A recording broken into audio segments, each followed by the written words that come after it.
Hello दोस्तों, कैसे हैं आप लोग। विज्ञान जीके में आपका स्वागत है। हम देख रहे थे भारत शासन अधिनियम 1935 में, जैसे वही उसी का ये हमारा अगला पार्ट है। 1935 का जो अधिनियम था उसमें क्या हुआ कि भारत परिषद का जो अंत कर दिया गया था। आप लोग इसका बताएंगे कि इसका गठन कब किया गया था। और बर्मा को भी 1937 में क्या किया गया, बर्मा को भी 1937 से भारत में अलग कर दिया गया। और ये जो अलग करने का ये प्रावधान था, इस नियम को 1 अप्रैल 1937 से लागू कर दिया गया कि अब बर्मा जो है भारत से अलग हो गया। पंडित जवाहरलाल नेहरू जो थे, उन्होंने कहा कि ऐसी सरकार जो बिना इंजन की है मगर ब्रेक के बना हुआ है। उस समय जो 1935 में जो संविधान का जो सरकार के गठन की गई थी उसमें ये कहा गया, पंडित जवाहरलाल ने उसे क्या कहा कि ऐसी सरकार जो बिना इंजन की है मगर ब्रेक है बना हुआ है, और वो इंजन भी नहीं है और उसमें ब्रेक बना दिया गया। उनका कहने का मतलब ये था। और अगला जो हमारा क्रिप्स मिशन जो है, ये क्रिप्स मिशन जो है ये 1942 में आया। और संविधान का जो क्या करने के लिए आया था, ये संविधान सभा का निर्माण जो होगा युद्ध के बाद होगा। जो युद्ध चल रहे थे उस समय, विश्व युद्ध चल रहा था, उसी का खत्म होने के बाद उन्होंने ये बताया क्रिप्स मिशन 1942 को, कि बताया कि ये दोबारा जो होगा इसको हम भारत छोड़ो आंदोलन की अगर बात किया जाए तो 9 अगस्त 1942 में इसकी शुरुआत हुई। आंदोलन की शुरुआत कब हुई? 9 अगस्त 1942 की शुरुआत हुई। आप लोग इसका जवाब बताएंगे कि ये किस जगह से शुरुआत की गई थी। और वासराय जो इस समय था कौन था, तो लिन सीथगो था। और प्रधानमंत्री उस समय कौन था भारत छोड़ो आंदोलन के समय, ये हमारा इंपॉर्टेंट होता रहता है। ये प्रधानमंत्री उस समय जो थे चर्चिल थे। करो या मरो का नारा उसी समय गांधी जी ने दिया था। और गांधी जी ने पोस्ट डेट चेक, इसे क्या कहा था, पोस्ट डेटेड चेकर का नाम यानी दिवालिया बैंक के नाम भविष्य तिथि में भुगतान करने वाला भी कहा था। ये गांधी जी के द्वारा कहा गए बात थे।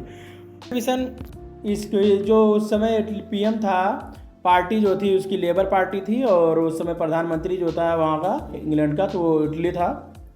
और वो लेबर पार्टी से प्रधानमंत्री थे। और ये कैबिनेट से भारत कब आया, तो मार्च 1946 में आया। कैबिनेट में 3 सदस्य जिसे हम पास से याद रखेंगे।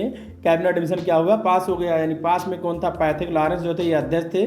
और अलेक्जेंडर जो थे ये भी सदस्य थे। और क्या नाम बोले, ये है जो इस पर स्टेफोर्ड क्रिप्स जो थे ये भी सदस्य थे। तो ये हम इसे याद रखेंगे। कैबिनेट मिशन क्या हुआ, पास हुआ।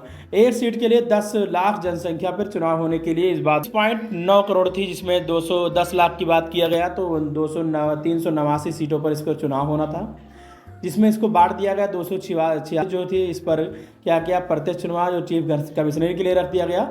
और 93 सीटें जो थी देसी रियासतों के दिए जाए, यानी राजा इसको 93 सीटों में क्या करेगा, मनोनीत कर सकता है। 296 सीटों पर चुनाव हुए, जिसमें क्या हुआ, 292 पर प्रत्यक्ष निर्वाचन हुआ, जिसमें अप्रत्यक्ष ब्रिटिश प्रांतीय से शामिल थे। और जो 4 हुआ वो चीफ कमिश्नरी यानी दिल्ली, अजमेर, कुर्ग और बलूचिस्तान से हुआ। तो 92 इधर 292 प्रत्यक्ष निर्वाचन द्वारा हुआ, यानी ब्रिटिश भारतीय प्रांत से शामिल थे। और 4 जो थे वो 4 सदस्य जो थे वो किससे, चीफ कमिश्नरी से थे, जिसमें दिल्ली हमारा हो जाएगा और अजमेर, कुर्ग और उसके बाद बलूचिस्तान। और 93 सीटें जो थी उसको देसी रियासतों के लिए रखा गया, जिसे वो राजा अपने जिसको चाहे मनोनीत कर सकता था। चुनाव 2008 पर हुआ। जो हुआ उसमें कांग्रेस 208 जीती है। कांग्रेस जो है 208 जीती है। और मुस्लिम जो लीग है वो 73 सीटों जीती। प्रत्यक्ष कार्रवाई जो है 16 अगस्त 1996 में, उसमें 208 कांग्रेस जीती थी और 73 सीटें मुस्लिम लीग जीती थी। और मुस्लिम लीग ने क्या किया था, प्रत्यक्ष कार्यवाही दिवस मनाया था 16 अगस्त 1946 को मनाया था। अगर आप लोग को ये वीडियो पसंद आए तो लाइक करें, सब्सक्राइब करें और शेयर करना ना भूलें।